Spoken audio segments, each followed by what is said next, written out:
dia, galera. Boa tarde, boa noite, né? Vamos começar aqui mais uma gravaçãozinha sobre a disciplina de processo penal 2, né? Como eu havia prometido, nós vamos começar tratando aqui agora sobre a parte de procedimentos, tá certo?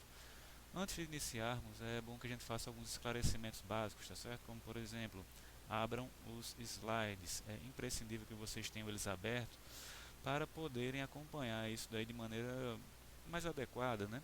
Também é necessário que vocês abram, já que estão vendo no computador, né, o Código Penal, o Código de Processo Penal, a Constituição Federal e, eventualmente, né, quem sabe aí o Código de Processo Civil novo, porque, queira ou não, a disciplina que a gente está estudando, né, de processo, e nós temos uma aplicação subsidiária dessa parte aí da processualística civil, tá certo? Então, galerinha, começando aí a nossa brincadeira, tá certo? Lembrando, quem tiver aí em mãos, ajuda muito, né? O códigozinho para ter um acompanhamento. Para vocês verem, a partir de então, nós vamos estudar a parte de procedimentos, tá certo? A gente já tinha estudado alguma coisa sobre sentença, encerramos aquilo ali, o que havia de mais relevante, e hoje nós faremos com que todas as turmas fiquem o quê? Equiparadas, né? De modo que nós vamos estudar a partir de hoje o que? A parte de noções introdutórias relativas a procedimento, tá certo? Vamos ver também a parte inicial de procedimento comum ordinário, tá joia? Não vai dar tempo ver o sumário, mas de todo modo, lembrem que a parte de procedimento sumário é a última que nós veremos antes da prova lá do ESIM, tá certo? Todas as turmas que vão ver o vídeo estão fazendo prova de ESIM, então a recomendação é fiquem de olho, sobretudo na diferença, tá certo? Nessas pequenas nuances que nós temos aí no que diz respeito à diferença entre procedimento comum ordinário, sumário, sumaríssimo e também os procedimentos especiais que nós veremos aqui também, tá certo? Então notem, observem o seguinte, que nós estaremos sempre fazendo o quê? A diferençazinha entre um procedimento e outro, isso precisa ficar destacado no caderninho de vocês para que no dia da prova, né, não incorram em erros bestas, tá certo? Então, galera, vamos lá, né? Começando aqui a nossa brincadeira, noções introdutórias aí sobre procedimentos, né? Aí no nosso primeiro slide, tá certo? Abram aí. Procedimento está aqui sendo narrado como uma forma como diversos atos se encadeiam, formando uma série constitutiva do processo. Então vejam o seguinte, é o modo como o processo se desenvolve. Isso quer dizer para a gente que o processo, a gente tem aquele encadeamento, né, aquela coisa toda, aquele caderninho, né, o processual. Porém, o procedimento é a forma como aquilo vai ocorrer, como cada ato daquele vai se dar durante o processo. Então, eu tenho diversos procedimentos que devem variar de acordo com a pena e também de acordo com a matéria. E esses procedimentos foram pensados de modo a quê? A garantir maiores ou menores oportunidades de defesa para o réu, tá certo? Também maiores ou menores oportunidades de contraditar os argumentos colocados, né, pela outra parte, de modo que vocês vão observar que alguns procedimentos são mais céleres e outros são um pouco mais demorados. Sobretudo os mais demorados devem apresentar o que? Maiores oportunidades de prova, até porque essa demora não é impensada, né? É uma demora proposital. E lembrem o seguinte, quando a gente fala em procedimento, em processo, a parte da celeridade deve ser vista com o devido cuidado. Por quê? Celeridade sem aprofundamento quer dizer basicamente que será algo que violará a ampla defesa, violará contraditório e, sobretudo, violará o que? O nosso princípio reitor, que é o devido processo legal. Beleza? Dando sequência, galera, aqui nós vamos ter o que? As fases do procedimento.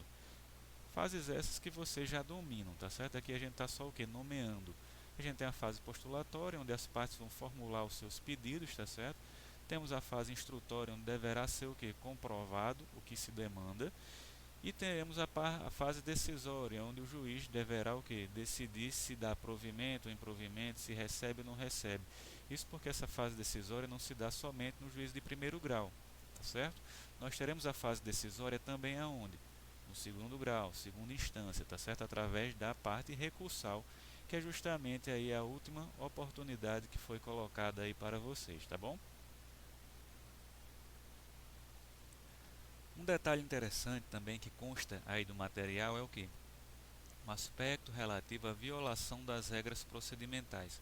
Vocês vão estudar comigo, né, que eventualmente isso se fará necessário ou então acabará acontecendo e o juiz deverá o que? Decidir como proceder caso um desses procedimentos já estabelecidos em lei não sejam observados, tá certo? O que é que a gente deve fazer? Normalmente a resposta é nada. Isso porque, em regra, a violação de um procedimento não vai gerar o que? Nulidade. Isso porque a gente tem que se pautar pelo seguinte princípio, né? De que não há nulidade sem prejuízo, tá certo? A gente vai estudar, logo após estudarmos procedimentos, né? A parte de nulidades no processo penal. E digo a vocês o seguinte, esse princípio, né, que está aqui colocado em francês, eu não sei direito como é que se pronuncia, mas é pas de nullité sans grille, tá certo?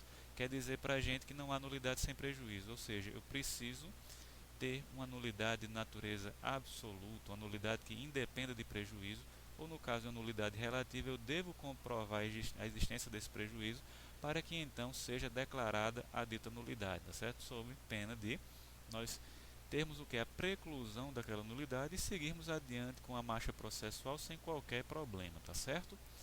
Então, galera, feita essa observação que para que haja nulidade em razão de violação de regra procedimental, eu tenho que efetivamente ter um prejuízo, tá certo? Nós passamos agora à parte da classificação. Vou baixar aqui a cadeira. Veja só, a classificação que está posta aqui no material de vocês é bem simples, tá certo? Nós temos basicamente dois procedimentos reitores, né? Procedimento comum, que é a regra geral, tá bom? E a parte de procedimento especial, que será voltada para alguns crimes previstos em legislação especial, e também para dois que estão previstos aqui no nosso bonitinho, nosso Código de Processo Penal, que são basicamente quais? Vamos estudar, né? Procedimento relativo a crimes funcionais afiançáveis e também o procedimento inerente ao tribunal do júri. Então nós vamos ter esses dois procedimentos especiais que serão vistos aqui com o devido cuidado e também teremos que estudar, sabe o quê? Procedimento da lei de drogas, ou seja, de uma legislação penal especial. É óbvio que existem alguns outros procedimentos, como por exemplo, lá da lei de organizações criminosas, né, que vocês têm a possibilidade de um juízo colegiado, tudo isso já foi visto, mas nesse momento não vai caber a nós aqui adentrarmos nessas vicissitudes. Então, guardem, portanto, o que? Nós temos dois procedimentos básicos, o comum e o especial. O especial, alguns deles nós iremos ver aqui. E no procedimento comum nós teremos que observar o seguinte, temos três basicamente, ordinário, sumário e sumaríssimo. O Código de Processo Penal ele é bem objetivo, tá certo? Ao dizer que o procedimento ordinário seria para crimes, né, cuja pena máxima fosse superior a 4 anos. Ao passo que o sumário, que é um procedimento um pouco mais célere, até o nome já indica, né, seria destinado para as infrações com pena igual a 3 anos e superior, mas que não ultrapasse o que? 4 anos. Não chega até 4 anos. Então, assim, qual é o problema que dá para visualizar e o que já foi cobrado em prova anteriormente? Prestem bastante atenção. Se o Código de Processo Penal diz que o procedimento sumário é para penas iguais a 3 anos e não igual, igual ou maior do que 3 anos e não superior a 4 anos, quer dizer que basicamente, o procedimento sumário será destinado para as infrações que têm pena de 3 anos. A explicação é a seguinte, se vocês deram uma olhadinha no Código Penal de vocês, tá certo? Na parte de crimes, ou até na parte especial mesmo, vocês poderão observar que o nosso legislador ele tomou um cuidado, né? Qual foi esse cuidado? Estabelecer pena mínima e estabelecer pena máxima que não fosse o quê? Uma pena quebrada, no valor de 3 anos, 2 meses e alguns dias. Ele não fez isso, ele sempre colocou o quê? 3 anos, 2 anos, 1 ano, 6 meses, 3 meses, alguma coisa assim bem já fechadinha, tá certo? Números inteiros. De modo que essa colocação que foi feita aqui pelo Código de Processo Penal, ela pode ser colocada de um modo mais objetivo para a gente. De modo que o procedimento comum ordinário seria para a pena igual ou superior a 4 anos. Vocês podem até dar uma ajustada aí no slide de vocês, tá certo? Eu vou ajustar aqui no meu. Pena igual ou superior a 4 anos. E o procedimento sumário com pena igual a 3 anos, justamente porque não existe quebrado, tá certo? E quando eu chego nos 4 anos, efetivamente eu já passo para o procedimento ordinário, beleza? O outro aqui que guarda um pouquinho mais de relevância, tá certo? Até porque são tantos os detalhes, é o procedimento sumaríssimo. O procedimento sumaríssimo, galera, anotem, ele está previsto aonde? Olha só, na lei 9.099 95. O procedimento sumaríssimo ele é qual, galera? É justamente o procedimento que está previsto na lei do GCRIM, não é isso? Juizado Especial Criminal. Maravilha? Esse procedimento que está estabelecido lá na lei do GCRIM, colocado aqui para vocês, tá certo? Eu sei que está meio clarinho, mas eu acredito que dê para ver, tá certo? Ele é justamente o procedimento destinado para as infrações de menor potencial ofensivo. E notem, quais seriam essas infrações de menor potencial ofensivo? Vamos colocar aqui no quadro também. Aproveitar para apagar isso daqui, ficar uma coisa mais decente para vocês, não é isso? Olha só, GCRIM. Ele é destinado ao seguinte, anotem. Primeira coisa, crimes, contravenções,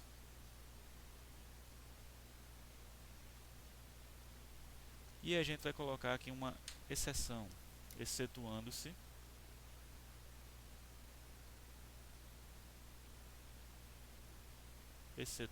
o quê? As infrações contidas na Lei Maria da Penha, tá certo? Justamente as infrações que são cometidas mediante violência doméstica e familiar contra a mulher, tá certo, gente? Então isso daí eu digo a vocês que observem com todo o cuidado, está aqui colocado, justamente porque, olha só, crimes, contravenções, excetuando-se Lei Maria da Penha, obviamente, aqui são as infrações com a pena máxima até 2 anos, tá certo? Infrações com a pena máxima até 2 anos, nós teremos a competência, tá certo? Da Lei do Juizado Especial Criminal, e fica o registro aí digno de nota por vocês. Já foi cobrado em prova. Sabe qual foi a prova? A prova do meu concurso, tá certo, gente? Digo a vocês que o meu examinador perguntou justamente qual seria a diferença entre crime e infração de menor potencial ofensivo.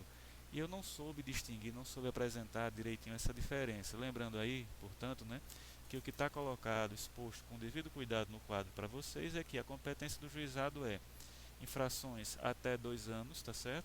Envolvendo crimes e contravenções, excetuando-se aquilo que está previsto lá na Lei Maria da Penha. Fechado? Então seguimos, né, gente? Isso daí, como eu disse a vocês, são os procedimentos, tá certo, que nós temos hoje, tá bom? Procedimento comum, nossa regrinha, como eu falei para vocês, envolvendo 3 procedimentos: ordinário, sumário e sumaríssimo, tá certo? E também temos associados ao procedimento comum os procedimentos ditos especiais, dentre os quais nós estudaremos com toda a certeza procedimento previsto na Lei de Drogas, o procedimento previsto aonde? Os crimes funcionais afiançáveis e o procedimento do Tribunal do Júri, que é aquele que vai demandar um pouquinho mais de atenção, umas 2, talvez até 3 aulas, tá certo? Eu sei que vai ser um investimento razoável do nosso tempo, mas acreditem, vale a pena, até porque a gente vai ter a oportunidade, né, de revisitar, de repisar alguns conceitos que já foram vistos aqui nessa parte de procedimento. Fechado? Pois bem, galera, olha só, exceções, tá certo? As exceções que são colocadas aqui no caderninho de vocês, aqui nos slides, né? Eu vou até deixar aqui um ajuste. Diz basicamente o seguinte: mesmo não submetidas ao procedimento especial, algumas infrações não obedecem à regra estabelecida para a fixação do procedimento comum.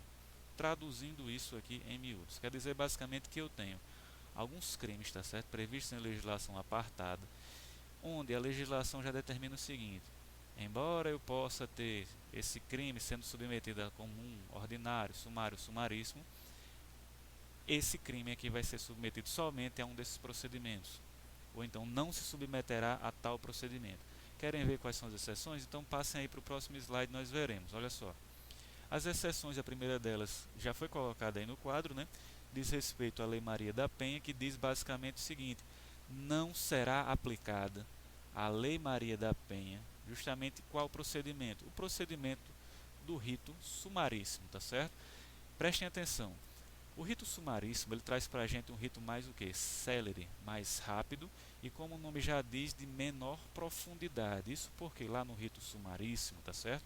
Esse da lei do juizado, não era o interesse do legislador, né, prezar pela busca da verdade, aquela verdade real, verdade material, que é aquela discussão besta que a gente já tinha visto no semestre passado. Ele não está preocupado com isso não. Ele está preocupado, sabe com o quê? Está preocupado em saber uma verdade consensuada. Ele quer que, na verdade, que eu tenha a reparação do dano à vítima. E se não houver essa reparação do dano à vítima, o que é que vai acontecer? Nós vamos voltar para estaca zero. Nós vamos voltar a ter um procedimento que não tem muita razão de ser. Até porque a gente sabe muito bem hoje que a situação é a seguinte: o camarada é punido, ele vai ser sancionado de alguma forma, vai para um regime fechado, semiaberto ou aberto, mas a vítima acaba ficando o quê? Uma mão na frente, outra atrás. Ela já se lascou uma primeira vez, perdão aí pela palavra, né? Já foi vítima do crime e ainda assim continua com um prejuízo material. Então, quando eu trato da lei de juizado, o objetivo é o quê? É reparar o dano, não é isso? O objetivo principal é reparar o dano, tá certo? Trazer o quê? Uma benesse, alguma coisa de bom para a vítima. Agora notem, se eu pensasse assim, vamos reparar o dano à vítima. Imagina só, quem é que ia reparar o dano à vítima no caso de um crime de violência doméstica contra a mulher? O marido reparando o dano à mulher, ou seja, é tudo para a mesma casa. Paga uma cesta básica para a mulher, o cara ia pagar para entrar em casa e receber a própria cesta básica. Só que com a raiva, a chateação que ele teve de ter que bater lá no juizado de violência doméstica, ele chegava em casa e, não, se eu só dei umas tapas, agora eu vou terminar de matar a mulher, tá certo? O legislador, por motivos óbvios, pensou nessa situação e resolveu de uma forma até bem inteligente, dizendo para a gente o seguinte, que no caso de violência doméstica e familiar contra a mulher, não se aplica o procedimento do GCRIM. Notem, sobretudo, as medidas despenalizadoras. As medidas despenalizadoras são quais, galera? Vamos deixar aqui no quadro, só para a gente lembrar, tá certo? É óbvio que nós vamos explicar, vamos estudar cada uma delas, mas é interessante que fique aqui o registro, né? Anotem aí que a lei do GCRIM, ela trouxe para a gente 4 situações bem interessantes, situações especiais, tá certo? Que só constam dela. Olha só, a primeira delas chama-se composição civil dos danos. A segunda é a dita transação penal. A terceira é a suspensão condicional do processo. Faltou o erro aqui. Errei aqui, desculpa. Suspensão condicional processo. E a quarta, prestem bastante atenção, não foi propriamente uma medida despenalizadora. Na verdade, o que o legislador fez foi o seguinte: no caso de lesões corporais leves e lesões corporais culposas, no artigo 88 o legislador colocou o seguinte: há a necessidade, tá certo, do implemento de uma condição especial da ação. Qual é o nome dessa condição especial? Chama-se representação. Em caso de lesão corporal leve, lesão corporal culposa. Ai, vontade de espirrar. Então, gente, tá aí no quadro, tá certo? Para vocês, que esses foram aqui. Só um instante. Espirrei, porque não foi uma beleza. Voltemos. Tá aí no quadro, né, galera? Do jeito que eu tenho falado para vocês.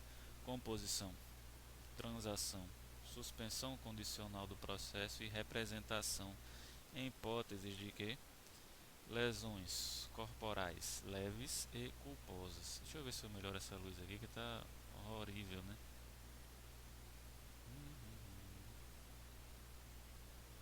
Tá ruim mesmo, né? Bem, tá aí no quadro, dá pra enxergar, né? Pessoas, seguinte, voltando aqui à nossa análise, né? Com relação à Lei Maria da Penha, como eu tinha dito a vocês, né? Ainda que essa pena, né, colocada aqui não supere esses 2 anos, não nos interessa. A lei do juizado, perdão, a lei Maria da Penha, a lei 11.340, salvo engano no artigo 17, colocou para a gente que não se aplica, tá certo, essa lei do juizado especial criminal, sobretudo no que diz respeito a esses institutos, né, despenalizadores, porque isso colocaria por terra, né, acabaria com a própria razão de ser, de existir da lei, tá joia? Outro ponto que merece destaque diz respeito ao que? O Estatuto do Idoso, tá bom? O Estatuto do Idoso, galera, coloca pra gente o seguinte, que o procedimento sumaríssimo ele vai ter uma aplicação que ampliada, tá certo? O âmbito de aplicação dele vai ser o que? Aumentado. De modo que, como eu falei para vocês, no caso da lei do juizado, essa que traz esses institutos aqui, nós teríamos uma aplicação até o que? Penas máximas não superiores a 2 anos, ou seja, de multa até pena de 2 anos eu aplico o que? Lei do juizado. Só que quando eu parto para o Estatuto do Idoso, eu tenho o seguinte: um indivíduo cuja tutela aqui precisa ser o que? Mais célere. O idoso, tá certo, na qualidade de vítima, ele precisa ser tutelado de maneira mais rápida, até porque, queira ou não, o que vai acontecer em pouco tempo, né, a expectativa de vida do idoso é menor do que a expectativa de vida do camarada que tem o quê? 20 anos, 10 anos. Então ele pode esperar muito menos. Então fica o registro. No caso do Estatuto do Idoso, diz o seguinte: com relação ao procedimento criminal, adota-se aquele sumaríssimo para as penas até 4 anos, ou seja, vai ser algo mais célere, mais rápido. Todavia, cuidado, não serão aplicados esses procedimentos aqui, ó. Não serão aplicados os institutos despenalizadores, porque se eu aplicar, aí, veja só, não estarei tutelando de maneira mais adequada, estarei tutelando de maneira mais deficitária, deficiente mesmo, o pobrezinho do idoso, tá certo? Então notem, o procedimento vai ser mais célere para as infrações até 4 anos, tá certo? Todavia, sem aplicar os ditos institutos ali.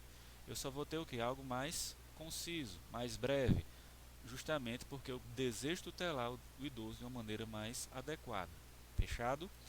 Então, gente, ainda tem procedimento falimentar, tá certo? Que nos impõe aqui um rito sumário, tá joia? Independentemente da quantidade de pena a ser aplicada. E também, quando eu falo da lei de organizações criminosas, eu já trato o quê? Que sempre será imposto o procedimento ordinário, ou seja, um procedimento um pouco mais demorado, independentemente, né, da quantidade de pena aplicada ao delito, à infração. Fechado? Show! Galera, fechado esse ponto, o que é que a gente precisa saber agora? A questão relativa ao que? Essa sanção penal. Como eu disse a vocês, né, é muito importante para estabelecermos procedimento comum, ordinário, sumário e sumaríssimo, a quantidade de pena, não foi isso? Então, se, por exemplo, eu tenho uma quantidade de pena pequena, eu devo ficar com sumaríssimo. Mas se eu tiver uma infração conexa, se houver continência, se houver causa de aumento de pena, como é que eu devo fazer? Isso daí vai gerar um pouquinho de dúvida, né, na cabeça de vocês, mas a gente vai aqui explicar como é que vai ser resolvido, tá certo? De modo que não vai restar mais qualquer problema aí. Vocês vão ler e vão saber na cara, na hora, como resolver. Olha só. Causas de modificação de competência são conexão e continência. Isso quer dizer que, basicamente, eu tenho uma infração penal aqui, outra infração penal que aconteceu também, duas infrações autônomas, mas, acredite, essa autonomia aqui diz respeito à situação de concurso de crimes, né? São infrações que não foram praticadas em concurso formal, por exemplo, mas elas se interrelacionam por algum dos motivos elencados lá no Código de Processo Penal. De modo que uma delas vai o quê? Ser julgada no mesmo local que a outra, no mesmo processo, justamente para evitarmos o quê? Decisões conflitantes. A gente precisa, em obediência à segurança jurídica, né, ter decisões mais harmoniosas. Então, eu vou ter um juiz que vai ser responsável pela prevenção, justamente aquele onde foram praticadas onde foi praticada a infração mais grave ou maior número de infrações, né, que vai ter o que? Esse poder de atrair a outra infração que tem conexão ou continência, né? Então, relembrado aqui mais ou menos como é que funciona essa causa de modificação, a gente anotou o seguinte: deve-se utilizar o procedimento mais amplo. Traduzindo em miúdos aqui, existe a possibilidade, tá certo, de nós termos o quê? Procedimentos que trazem maiores oportunidades de defesa. Quer um exemplo? Procedimento comum ordinário traz quantas testemunhas? Procedimento comum sumário, quantas testemunhas? A gente tem que ter uma ideia mais ou menos de quanto é isso. Vamos colocar aqui no quadro só para a gente esclarecer esse detalhe.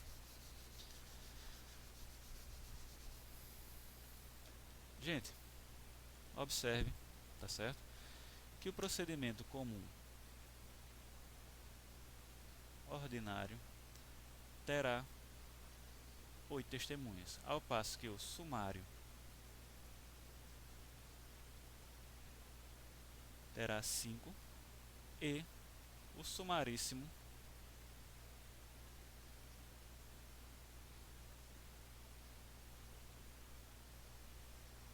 terá 3 testemunhas. Além disso, certo? Vamos lá pensar o seguinte: digamos que eu tenha praticado uma infração que seja submetida ao rito ordinário, esse que está aqui colocado para vocês. E no mesmo momento, tá certo? Eu pratiquei, vamos lá, um homicídio. Foi um estupro e um homicídio, tá certo? Ambos tinham relação. Tipo, eu estuprei uma determinada pessoa e para garantir depois que esse meu crime de estupro não fosse descoberto, eu assassinei uma testemunha, tá certo? Lembrem, tenho duas infrações aqui que guardam o quê? Uma relação de conexão, tá joia? O que é que eu devo fazer? Eu devo atrair isso para qual local? Para uma vara criminal comum ou deve ir tudo para o júri? Percebam o seguinte, aqui eu vou ter no procedimento ordinário o quê? A possibilidade de ouvir 8 testemunhas. Um procedimento que será mais rápido. Lá no tribunal do júri, percebam que eu vou ter na primeira fase do tribunal do júri 8 testemunhas e na segunda fase do tribunal do júri 5. Isso quer dizer que eu vou ter o quê? Um procedimento onde eu posso ouvir mais testemunhas do que no outro. Aliado a isso, percebam também que no procedimento do tribunal do júri eu tenho várias possibilidades de apresentação de defesa.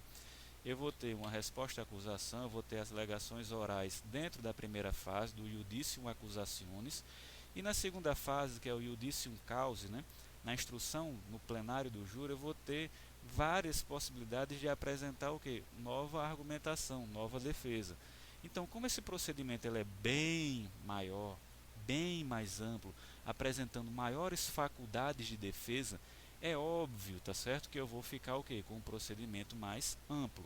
Então fica aí o registro para vocês, tá certo, de que o legislador deve, o legislador lá vai, ó, viagem, vocês devem sempre o quê? Observar aquele procedimento que traz maiores oportunidades de defesa, aquele procedimento que trata-se, né, de um procedimento mais amplo. Então, olha só, será aquele que oferece maiores oportunidades do exercício de faculdades processuais. Aqui eu coloquei só como exemplo, né, número de testemunhas, mas nada impede que vocês se valham, no caso aqui desse exemplo de tribunal do júri, né, de termos o que? Duas fases, duas oportunidades de defesa. Primeira resposta à acusação, a segunda lá depois, na instrução no plenário, duas alegações orais, tal. Isso daí vai reforçar, tá certo? Esse entendimento de que alguns procedimentos têm maiores oportunidades, né, maiores faculdades de defesa para o réu. Se isso é garantido, esse procedimento será o que deverá ser observado. Fechado? Galera, encerramos aqui a nossa fase introdutória, né, e agora a gente vai começar a adentrar, né, nos meandros desse nosso procedimento, o chave, né, o procedimento padrão, o procedimento comum ordinário, tá certo? Ele consta aqui no nosso quarto slide, tá certo? Procedimento comum ordinário. Primeiro ponto diz respeito ao oferecimento da peça acusatória. O oferecimento da peça acusatória, galera, deve observar o que? Obviamente, vamos lá. Os requisitos da peça acusatória estão plasmados lá no artigo 41 do Código de Processo Penal. Uma leitura rápida dele aqui nos garante a compreensão de que a denúncia ou queixa conterá a exposição do fato criminoso com todas as suas circunstâncias, né? Então, o primeiro ponto é dizer que a denúncia deve trazer o fato criminoso perfeitamente o que? Delineado, delimitado. Eu não posso ter uma exposição muito abrangente ou uma exposição muito vaga. Eu preciso o que? Delimitar exatamente como o fato aconteceu, até porque a gente vai repisar, revisitar isso aqui tantas vezes, que é o seguinte: o réu se defende dos fatos, o juiz condena com base nos fatos, não é com base em capitulação legal não, tá certo?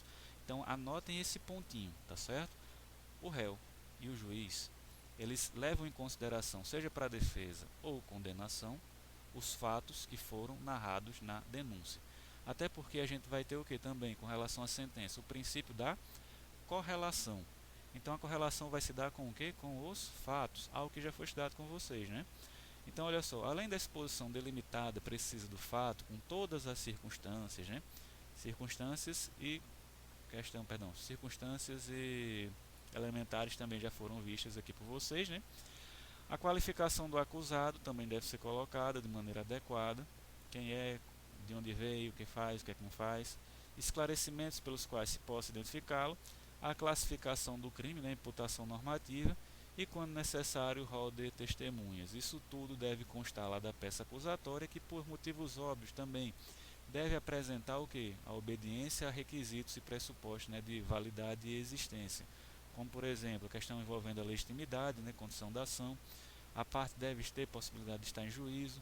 Outra coisa, faltou aqui um negócio que eu ia dizer, mas deixa para lá. Vocês podem voltar isso daqui. Por exemplo, questão da inexistência de vício, originalidade da demanda, coisas que vocês vão ver aqui abaixo, né, com relação ao juízo de admissibilidade, que é o segundo ponto que nós vamos estudar, beleza? Então, gente, olha só, o juízo de admissibilidade, ponto 2, tá certo? Ponto 1 era o oferecimento da peça, que eu já falei aqui, obediência ao artigo 41, né? O ponto 2 que está colocado para vocês trata justamente daquele segundo momento, né? Que eu posso até fazer aqui uma linha do tempo bem rapidinha, né? Só para que vocês tenham no material de vocês. Antes da gente pegar e adiantar ponto a ponto, é melhor talvez a gente ter o quê? Uma ideia desse todo, né? E a partir do todo a gente sair delimitando cada um dos pontos, né? Que precisam ser enaltecidos, destacados, salientados, né? Galera, eu vou até aproximar aqui para ver se fica um pouquinho melhor para os senhores, né? E aqui a gente começa a nossa narrativa, onde eu inicio, né, a minha cadeia lógica. Vamos anotando, eu vou deixar aqui bem direitinho. O primeiro ponto é a denúncia, não é isso? Dali para enxergar muito mal, né? Deixa eu ver como é que eu resolvo isto.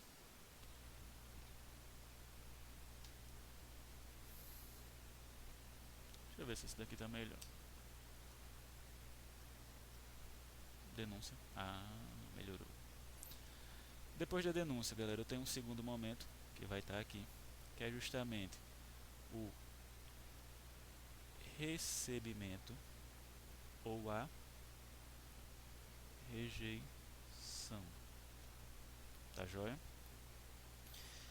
Recebimento da peça acusatória acontece aqui nos moldes do artigo 396 e a rejeição com base no 395, tá certo? Vamos lá. Então, como é que funciona aqui? Vamos recapitular matéria do semestre passado, tá certo? Tá aqui no quadro que eu tenho o que? A denúncia. E logo em seguida eu tenho o que? Uma decisão que vai o que? Tratar de recebimento propriamente dito ou rejeição, caso não apresente, né, os requisitos, os pressupostos processuais adequados. Observem que nesse momento nós ainda não tivemos, né? Vou colocar até aqui uma observaçãozinha. Não houve manifestação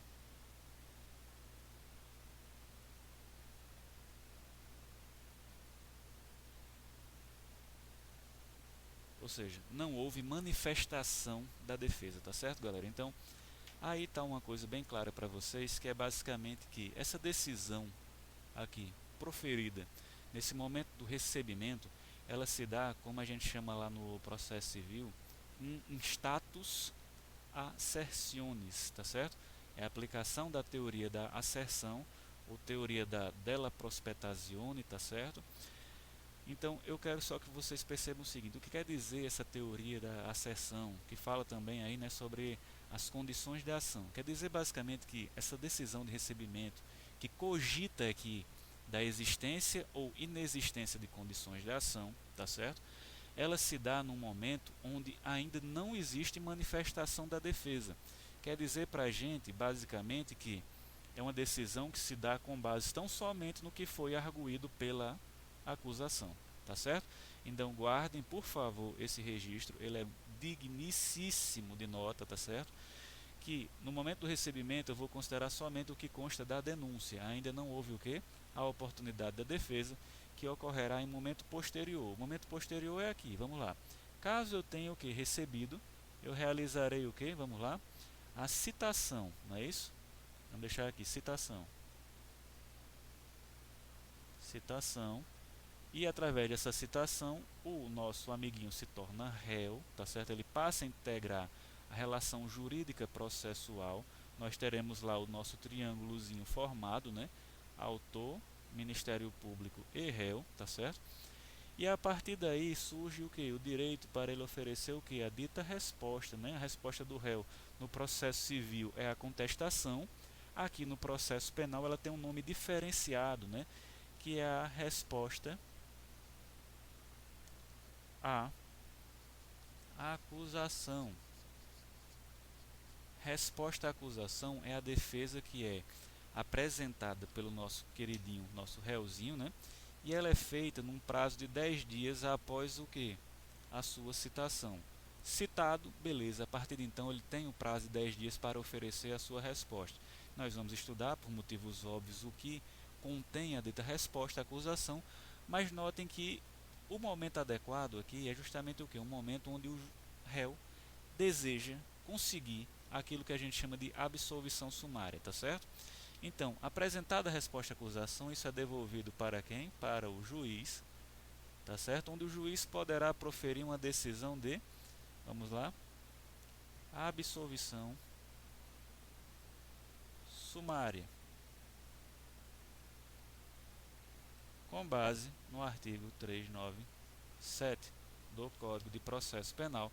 Tá aí colocado para vocês, tá certo? A gente ainda vai ajustar aí uma coisinha do slide de vocês. Notem que nesse slide 4 eu coloquei 397 em vermelho, mas na verdade 395, tá bom? Faça um devido ajuste. E galera, olha só, com base nessa absolvição sumária aqui, notem que eu vou só adiantar umas coisinhas, tá certo? Isso tudo a gente vai rever. Mas no momento da absolvição sumária, o que eu desejo é o quê? É dizer que está comprovada a inexistência de quê? De autoria, de materialidade, dizer que o fato não constitui crime, que está comprovado a existência de causa extintiva de punibilidade. Então, assim, nesse momento da absolvição sumária, embora eu fale de algo sumário, algo não exauriente, uma profundidade mais rasa, eu já tenho, através de documentos, sobretudo documentos apresentados na resposta à acusação, a comprovação, tá certo, de que não há possibilidade de ser responsabilizado pelo fato. Então, basicamente, na absolvição sumária eu tenho provas contundentes. Eu trato aqui de um juízo de certeza. Ao passo que a rejeição, galera, aqui é somente o que? O juiz verifica que não apresenta requisito, pressuposto, tal, ele vai lá e rejeita. Aqui não, eu tenho uma certeza quase que absoluta de que não posso responsabilizar aquele cara. E lembrem, quando eu falo de sentença absolutória, que nós estudamos, né, a aula passada, lembrem de um detalhe, a sentença absolutória, ela está prevista lá no, vamos lá, 406 eu acho, né? Deixa eu só conferir aqui, que às vezes eu esqueço. 406 não. Enfim, dei uma olhadinha porque eu dei uma esquecida.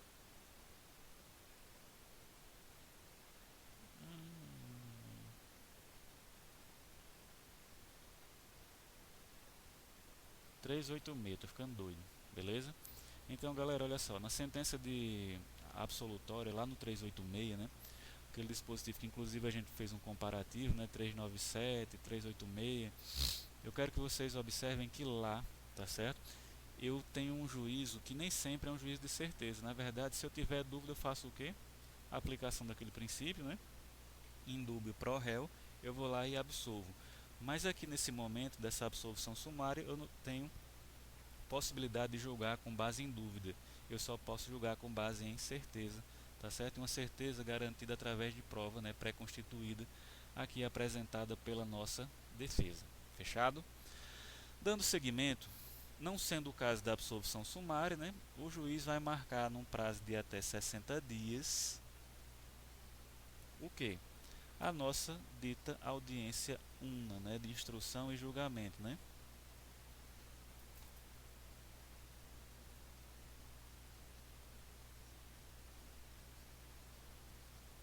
Obviamente, aqui ao final nós teremos a sentença e aqui a parte recursal, tudo bem.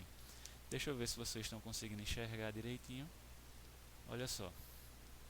Denúncia, rejeição, o recebimento, recebendo com base no 396, nós teremos a citação para que no prazo de 10 dias após citado, ofereça a resposta à acusação que está aqui colocada para vocês. Na resposta à acusação, o objetivo do réu é justamente o quê? Obter uma decisão de absolvição sumária com base no artigo 397, mas caso não consiga, ele só vai apresentar o quê? Uma defesa apresentando negativa geral dos fatos ou da autoria e apresentando o rol de testemunhas que pretende serem ouvidas durante a audiência que está aprazada, né? Dentro desse prazo máximo de 60 dias colocado aqui. Audiência de instrução e julgamento, sentença colocada aí adiante, tá certo? Então, façam no caderno de vocês o que? Essa linha temporal que está colocada aí, tá certo? Com base nessa linha do tempo, vocês vão ter a possibilidade, né, de fazer o que? Algumas observações mais relevantes, tá certo? Daquilo que a gente está tratando nesse momento, beleza? Então, gente, olha só. Antes, né, eu coloquei aqui bem destacado em amarelo esse negócio bem bonitão que está colocado aí. Antes de se pronunciar sobre a suspeição, perdão, antes deve se pronunciar sobre a suspeição, impedimento e competência absoluta, relativa, se conhece de ofício, não se aplicando a súmula 33 do STJ. Gente, eu vou até apagar de novo aqui isso no quadro, né, porque a gente precisa fazer mais outra observação, né? Hoje parece que seria a aula das observações. Deixa eu trazer isso daqui, pronto. Novo apagador. Seguinte, galera, semestre passado vocês deveriam ter fixado um conteúdo que eu certamente acho que boa parte não estudou, porque quando chegou na prova, a negada errou bonito, né? O conteúdo é o seguinte: questões e processos incidentes, tá certo? Isso daí foi objeto de aula? Não, isso foi objeto de texto ADE. E no texto ADE vocês estudaram a diferença entre, olha só, questões prejudiciais e questões o quê? Preliminares. Tá certo? Vale a pena mais uma vez revisitar o que? Os conceitos colocados aí diante dos senhores, tá certo? De modo que será considerado o que? Questão prejudicial aquela questão que impede a análise do mérito, tá certo? Justamente porque o mérito não pode ser resolvido naquele momento ou nunca poderá ser resolvido, como é o caso de uma causa extintiva de punibilidade. Já se falou aqui, né, com relação à prescrição. Incidindo uma vez a prescrição, não há possibilidade de eu fazer valer o jus puniendi estatal, né? Até porque a prescrição se reconhece de ofício, então o magistrado deve reconhecê-la a qualquer momento do processo, não se operando a questão da preclusão. As preliminares, por outro lado, funcionam de uma forma diferenciada, influenciando o que? Na análise do mérito, de modo que o mérito pode ser julgado procedente ou improcedente, o mérito que eu digo, né, o pedido de condenação, beleza? Agora vocês não tenham visto, né, eu parei aqui, mas houve uma invasão no quarto, então vamos continuar, né? Está falando de que mesmo era prejudicial e preliminar, né? Prejudicial, como eu disse, ela impede a análise do mérito, ao passo que a questão preliminar, como colocado aqui, ela vai fazer com que o mérito seja julgado, vamos lá, assim, de uma maneira A ou B. Explico. O pedido do Ministério Público é o quê? Um pedido de condenação, né, galera? Então, a análise do mérito no que diz respeito à condenação vai ser influenciada por questões preliminares. São questões que têm que ser julgadas antes, porque aquela decisão de mérito, seja de condenação ou absolvição, vai depender da existência ou não dela, tá certo? Então aqui a gente está falando de questões, né? São questões, vamos lá, peremptórias, questões dilatórias, olha só, suspeição e impedimento, são questões o quê? Peremptórias, vão fazer com que o processo seja o que? Mudado, alternado a sua competência. Quem vai julgar vai ser provavelmente o quê? Um juiz substituto, talvez juiz da mesma comarca, tá certo? Com relação à competência, vamos lá. Um vício de competência absoluta e relativa geralmente vai fazer com que nós tenhamos, na pior das hipóteses, anulação dos atos o quê? Decisórios, mas os atos de instrução serão o que? Todos convalidados, tá certo? Então isso daí, notem, não é bem nem questão prejudicial nem questão preliminar, somente o que? Defesa, tá certo? Como é que eu posso dizer? Falei agora bem direitinho. Se eu pudesse voltar ao vídeo, voltava aí, mas vocês têm volta, beleza? São questões dilatórias. Quase não chegava. Dilatória quer dizer que vai o quê? Atrasar, retardar a análise do mérito, mas o mérito continuará sendo julgado, tá certo? De todo modo, essas questões dilatórias que são apresentadas aí preliminarmente, tá certo? Elas serão verificadas pelo juiz, tá certo? antes da análise do mérito, justamente porque se eu não me pronunciar sobre elas, eu vou ter o que? Um processo que vai se mostrar nulo mais à frente. Então, antes disso, tá certo? No momento do recebimento da denúncia ou da queixa, eu devo o que? Me manifestar obrigatoriamente sobre qualquer dessas questões, porque notem, lá na frente isso vai causar o que? Nulidade, beleza? Então, visto isso daí, maravilha. A gente falou, né, da possibilidade de rejeição ou de recebimento. Rejeição é com base no 395, tá certo? 395, abram aí para vocês, eu vou abrir aqui no meu também, computador. 395 diz para a gente o seguinte: a denúncia ou queixa será rejeitada quando for manifestamente inepta, tá certo? Houver vícios gravíssimos, tá certo? Sobretudo na parte formal da denúncia ou queixa, né? Faltar pressuposto processual ou condição para o exercício da ação penal está previsto no inciso 2. E no 3 é uma coisa desnecessária, né? Fala em faltar justa causa. Justa causa a gente sabe que é condição da ação. Então, a gente tem basicamente duas hipóteses: inépcia e falta de pressuposto e condição da ação. Beleza? Dito isso, inépcia, vamos lá, temos a inépcia formal e a inépcia material. A que nos interessa é qual? A formal, porque de fato é aquela que não preenche os requisitos previstos lá no artigo 41 do Código de Processo Penal, que já foram vistos aqui, até porque eu li para vocês, né? A inépcia material, por outro lado, seria a falta de justa causa, né? Isso daí, para mim, é pouco relevante. Por quê? A justa causa é vista no inciso abaixo, tá certo? Dentro de, vamos lá, condições da ação penal. Fechado? Então, olha só. Com relação a essa inépcia da peça acusatória, em razão da inexistência, né, como é que eu posso dizer, da inobservância de alguns requisitos procedimentais, notem que nós teremos somente o que? Coisa julgada formal. Por que, galera? Por que só coisa julgada formal? Porque eu não adentrei a análise do mérito. Para eu falar de coisa julgada formal e material, eu tenho que ter adentrado a análise do mérito. Tá certo? Ainda que seja de maneira indireta, no caso lá da sentença, né, que extingue a punibilidade do agente. Tá certo? Declaratória de extinção de punibilidade. Então, olha só. O segundo ponto que é colocado aqui para vocês é o que? Falta de pressuposto processual e condições de ação, que estão previstos no inciso 2º do 395. Pressuposto de existência, colocado aqui, né, a peça acusatória contendo pretensão punitiva.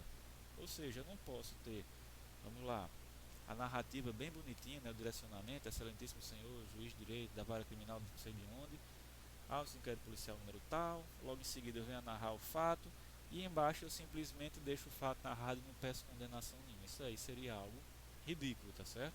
Então, muito provavelmente, haveria o que? A rejeição dessa peça acusatória em razão da não observância, né, desses requisitos aí de existência. Outro caso, órgão investido de jurisdição. Imagina aí, galera, se eu apresento uma denúncia perante um juiz que já esteja aposentado. Foi um exemplo que a gente já tinha dado, né? O juiz aposentado ele não exerce mais jurisdição, de modo que essa sentença apresenta vício de existência. Se o processo for julgado perante esse juiz, o que é que vai acontecer? Não teremos uma sentença, aquela sentença será inexistente, tá certo? Partes que possam estar em juízo, isso daí é um requisito que está mais o que? Relacionado à parte processual civil, porque no processo penal, né, o MP geralmente tem o que? Legitimidade ad causa. Outra coisa é, a parte ré, ela geralmente pode estar em juízo. Qual é a exceção? Vamos lá. O camarada que tem menos de 18 anos, tá certo? Até porque o incapaz, o mentalmente enfermo, né, ele pode estar em juízo, porém, a ele serão aplicadas o quê? Medidas de segurança, ou no caso de um semi-imputável não perigoso, a gente vai ter uma pena, né, com causa de diminuição, redução, tá certo? Então isso aqui colocado para vocês diz respeito ao que? Pressupostos de existência. Aliado aos pressupostos de existência, o juiz deve verificar necessariamente aqueles que são considerados o que? Pressupostos de validade. E os pressupostos de validade, como estão colocados aqui, né, são basicamente o seguinte: inexistência de vício ou defeito processual, né, não ter nulidade. Se houver nulidade, a nulidade deve ser pronunciada de ofício, se for nulidade absoluta, relativa tem que apresentar no momento adequado, sob pena de preclusão, e também apresentar o que? O prejuízo. Né? A originalidade da demanda, a gente tem que ficar muito atento também, porque a demanda será inválida caso já exista uma anterior ou então haja causa de perempção, litispendência e até mesmo coisa julgada. A litispendência está em curso, coisa julgada já transitou em julgado uma demanda anterior. Lembrando que, uma vez apresentada uma demanda, será operado o quê? Prevenção para aquele juiz. Se eu apresento outra depois, em outra comarca, contendo o mesmo fato, mesmas partes, mesmo pedido, mesma causa de pedir, a tríplice identidade, o que é que nós vamos fazer? Veja só, recapitulando que foi muito ligeiro, eu sei. Ofereci denúncia comarca A. Tempos depois, o Ministério Público ofereceu denúncia na comarca B. O que é que vai acontecer, galera? A comarca B, que recebeu essa denúncia aqui, vai estar o quê? Com um processo com litispendência. É necessário que esse processo seja o quê? Extinto, porque aquele que estava sendo processado primeiramente deve prevalecer, beleza? Então, galera, o último ponto aqui é falando sobre juiz competente e imparcial. É necessário, portanto, né, que esse juízo apresente, vamos lá, competência em razão da matéria, aquele negócio todo que vocês sabem, e a imparcialidade justamente relativa ao quê? Aquilo que a gente já tinha mencionado anteriormente, né, justamente nesse tópico que está aqui bem destacado em amarelo, essa tirinha, né, coisas relativas ao que? Suspeição e impedimento. Né? Então notem que, como eu falei a vocês, essas questões, embora sejam preliminares, são questões relativas ao que? Validade do processo, tá certo? São pressupostos processuais de validade. Joia?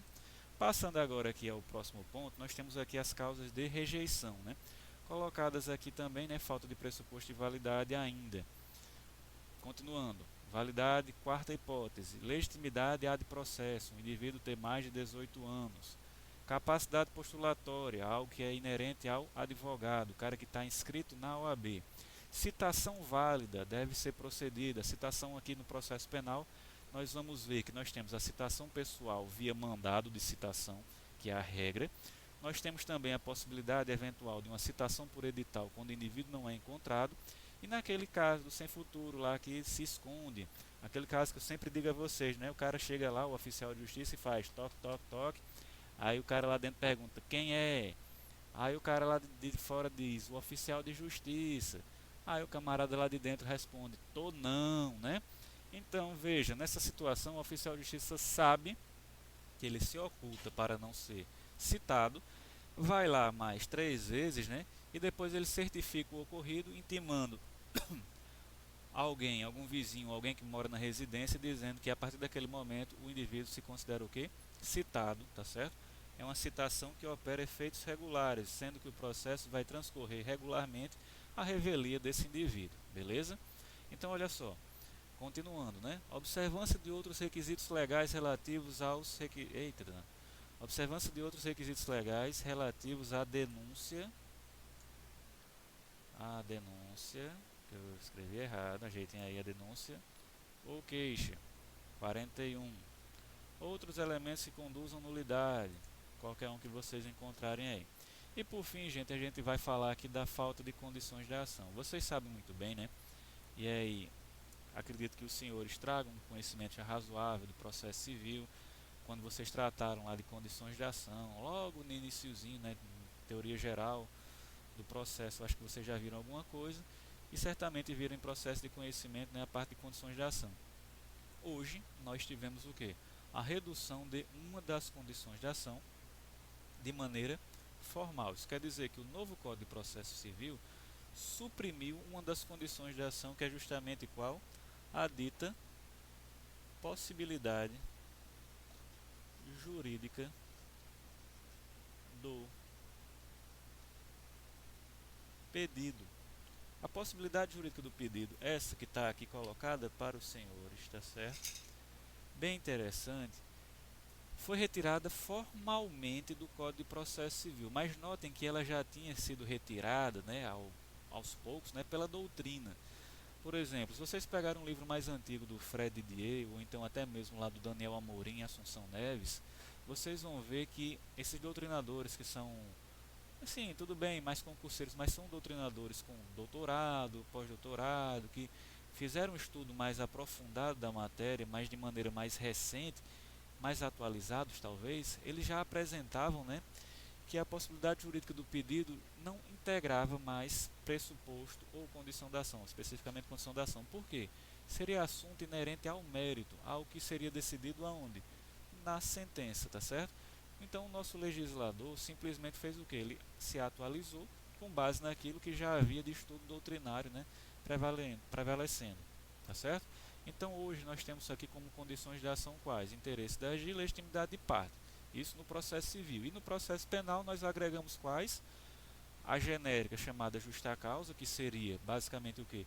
Um conjunto, um lastro probatório mínimo para deflagrarmos uma ação penal. E aliado a isso nós temos condições de ação específicas, que aqui eu coloco para vocês, né, basicamente quais?